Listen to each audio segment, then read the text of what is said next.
Hi there. Welcome to episode 5 of Biology Made Simple. Today, we're exploring how the human body works.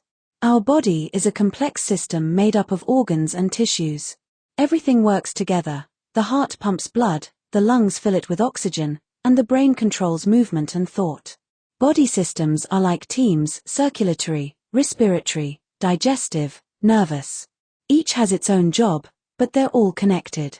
Understanding anatomy helps us take care of our health, recognize symptoms, and make smart choices, from nutrition to exercise. So hit that subscribe button, give this video a thumbs up, and let us know in the comments, do you want to learn how the brain works or how the heart is built?